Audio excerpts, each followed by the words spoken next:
I stood in the shadows of Christie's auction house, watching my parents walk through the grand entrance. They hadn't changed much in 15 years. My father still carried himself with that air of absolute certainty.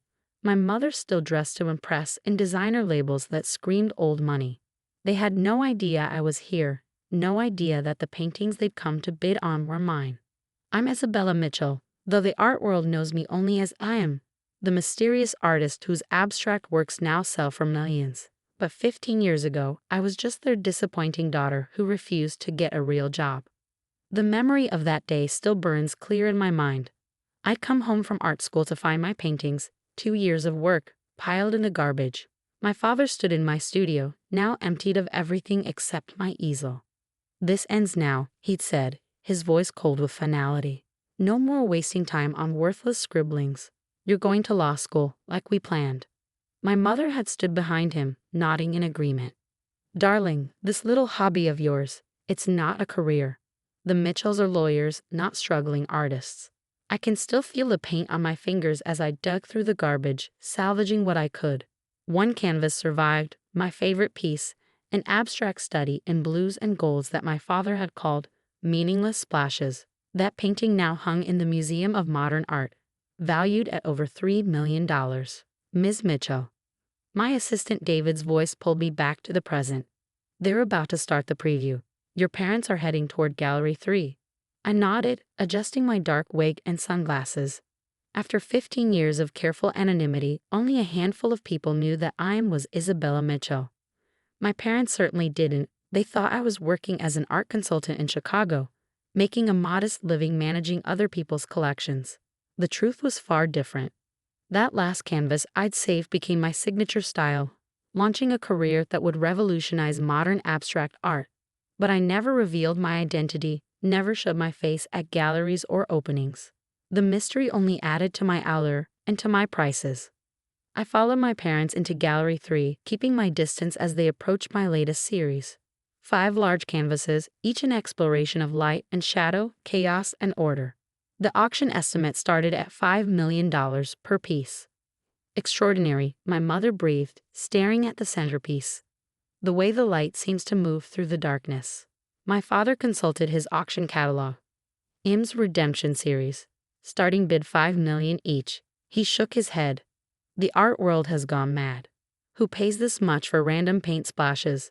I smiled, remembering similar words from years ago. The difference was, now he wanted to own one of those random paint splashes. "Mr. and Mrs. Mitchell." A Christie's representative approached them. "I understand you're interested in bidding on the Anne collection?" My mother nodded eagerly. "Yes. We're redecorating our home in the Hamptons. An Im original would be perfect for the main salon. Everyone who's anyone has one now." I had to suppress a laugh. The irony was almost too perfect, my parents wanting my art not for its beauty or meaning, but because it had become a status symbol. "I must warn you," the representative said carefully, "there's already significant interest in these pieces. We expect them to go well above estimate." My father waved his hand dismissively. "Money is no object. The Mitchells always get what they want." Not this time, I thought, watching them move on to the next gallery. These paintings weren't for sale, not to them. I'd made sure of that. David appeared at my elbow. "Your parents seem quite taken with the collection." "They're taken with the prestige," I corrected him. "Just like they were taken with the idea of having a lawyer for a daughter." I turned to him. "Is everything set for tomorrow?" He nodded. "All the arrangements are made. When the truth comes out." "When the truth comes out," I interrupted softly. 15 years of rejection will finally make sense. I walked closer to my paintings, remembering the long journey that brought me here. After my parents destroyed my work, I left home with nothing but that once salvaged canvas and a small inheritance from my grandmother. My parents had tried to control that too, but Grandma had been clever. The money came with no strings attached. I changed my name, moved to a tiny studio in Brooklyn, and started over. During the day, I worked as a gallery assistant, learning the business side of art. At night, I painted, developing my style, refining my vision. The first sale came unexpectedly. A small gallery owner saw something special in my work. Then another sale, and another. When my first piece sold for 6 figures, I made a decision. I would never let my parents' rejection define me. But I would also never give them the satisfaction of claiming my success. I became M, the artist without a face, letting my work speak for itself. The art world loves a mystery, and they loved M. Critics praised my fearless exploration of light and shadow. Collectors fought over my pieces. Museums began acquiring my work for their permanent collections. And through it all, I remained anonymous, watching from the shadows as my reputation grew. My parents, meanwhile, had to content themselves with updates about their sensible daughter's modest career in art consulting. Every Christmas, every reluctant family gathering, they'd remind me how I dodged a bullet by giving up my artistic dreams. "At least you're working in the art world," my mother would say, her voice dripping with condescension, "even if it's just managing other people's collections." If they only knew that their daughter's paintings now hung in the homes of billionaires and royalty, that the piece they called garbage was now studied in art schools as a masterwork of modern abstraction. A commotion near the entrance drew my attention. Several major collectors had arrived, including the director of the Guggenheim.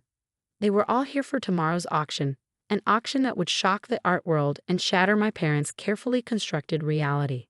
"Your father's making notes on the bidding estimates," David murmured. "Looks like they're serious about buying." I watched my father checking figures on his phone, probably calculating how much of his law firm's profits he could spend on an original. "Let them think they have a chance," I said quietly. "Tomorrow will be interesting enough." As I left Christie's that evening, I passed my mother in the lobby. She was talking excitedly on her phone about being this close to owning an IM. She looked right through me, not recognizing her daughter behind the disguise. In my car, a subtle but expensive Mercedes, I called my gallery owner Marcus. "Are they suspicious?" "Not at all," he chuckled. "Your parents spent an hour talking about how they simply must have an IM for their collection.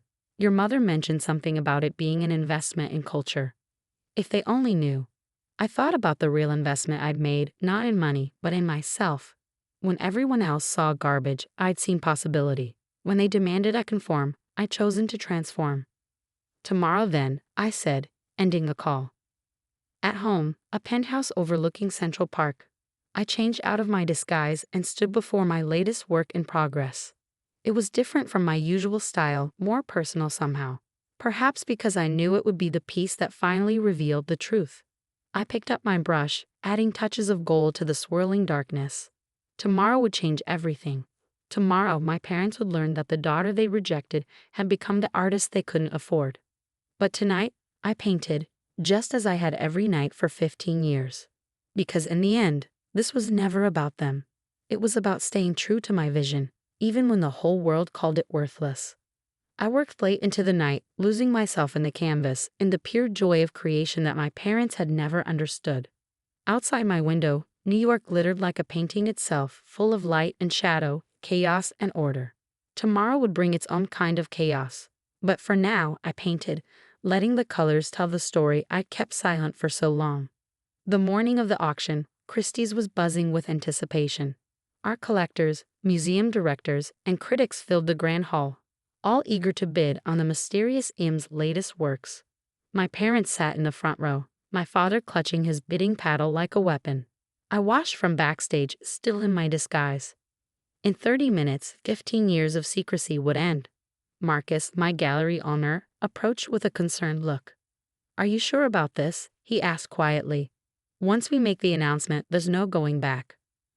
I touched the small canvas I brought with me, the one my father had thrown away all those years ago. "I'm sure. It's time."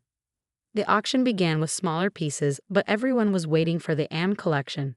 Finally, the auctioneer cleared his throat. "Ladies and gentlemen, before we proceed with the M Redemption series, we have a special announcement.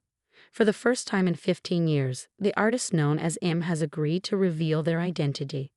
A murmur ran through the crowd.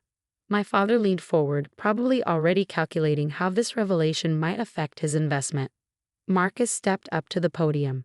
"As Im's exclusive gallery representative, it's my honor to share this moment. But first, a piece of history." He gestured, and assistants brought out my salvaged canvas, the one piece that had survived my parents' purge. This work, now valued at over $3 million and hanging in Namome, was nearly lost forever. 15 years ago, it was thrown in the garbage by parents who called it worthless, who demanded their daughter give up art for a real career. My mother's face went pale. My father's hand tightened on his paddle. That daughter left home with nothing but this canvas and a determination to prove them wrong. She changed her name, developed her style in secret, and became the artist we know as Am. I stepped onto the stage, removing my wig and sunglasses. Hello, mother. Father. Surprised to see your garbage selling for millions? The silence was absolute. My father stood up, his face contorted with shock. Isabella? Actually, I said, approaching the podium, it's I am, though I suppose you never made the connection between your disappointing daughter and the artist whose work you're so eager to buy. My mother's carefully maintained composure cracked. But you're an art consultant in Chicago. No, that was just a cover. I'm the artist you've been reading about, the one whose random paint splashes you suddenly find so valuable. I gestured to the Redemption series. These pieces you wanted to buy. They're about transformation, about finding beauty in rejection. Rather fitting, don't you think? The audience was captivated. Several people were filming on their phones, capturing a moment the art world's biggest mystery was revealed in such dramatic fashion. This isn't possible, my father sputtered. You can't be M, we would have known. Would you? I challenged. You never looked at my work, never tried to understand what I was creating. You were too busy telling me what I couldn't do to see what I was actually doing. Marcus stepped forward with a folder. Perhaps you'd be interested in seeing these, Mr. Mitchell. Sales records for M's work over the past decade. Museum acquisitions. Critical reviews. Your daughter isn't just successful, she's revolutionized modern abstract art. My father took the folder with trembling hands. $5 million. Per painting? Actually, I corrected him. These pieces aren't for sale, not to you. They're being donated to the Metropolitan Museum of Art along with the story of their creation.